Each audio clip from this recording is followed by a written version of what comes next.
OBC राज्यभर आंदोलन करणार असं प्रकाश शेंडगे यांनी म्हटलंय। तर कुणबी नोंदी जीआरला आमचा विरोध आहे असं देखील या दरम्यान प्रकाश शेंडगे यांनी म्हटलंय। उद्यापासून आमची न्यायालयीन लढाई सुरू आहे असं देखील प्रकाश शेंडगे यांनी म्हटलंय। तर ओबीसी मराठा लोकप्रतिनिधींना मतदान करणार नाही असा इशारा या दरम्यान प्रकाश शेंडगे यांनी दिलेला आहे। तर मराठा समाजाच्या मागण्या मान्य झाल्या, मात्र त्यानंतर ओबीसी वर्गामध्ये आता मोठ्या घडामोडी सुरू आहेत। त्यानंतर आता प्रकाश शेंडगे यांनी हा इशारा दिला। भुजबळ साहेबांची आम्ही आज बैठक घेतली आणि जी पुढील आंदोलनाची भूमिका जी आहे ती काल सगळ्यांनी मिळून घेतलेली आहे। तिथंच जे आहे त्याप्रमाणे पुढील आंदोलनाची भूमिका कशी असणार आहे, कारण शेवटी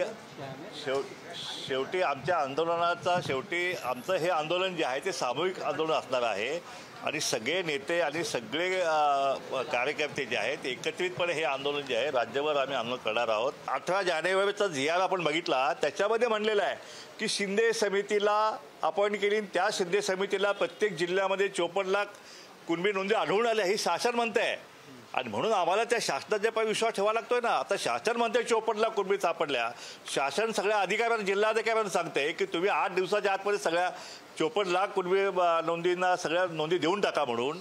त्याचप्रमाणे जात पडताळणीची जी कार्यपद्धती आहे ती पण बदलली जाते की ताबडतोब ह्याला दाखले मिळावेत म्हणून। म्हणजे एकंदरीत हा जो प्रकार जो आहे हा ओबीसीमध्ये जो आहे बॅकडोर एंट्री, मराठा समाज मागासलेला कुणी सांगितलं मागासलेला आहे, सगळ्या आयोगाने नाकारलेला आहे, सुप्रीम कोर्ट नाकारलेला आहे। मग आता न्यायमूर्ती शुक्रेना कुणी अधिकार दिलाय परत सर्वेक्षण करायचा। लोकशाही मराठी ऐका, पहा, जागरूक रहा।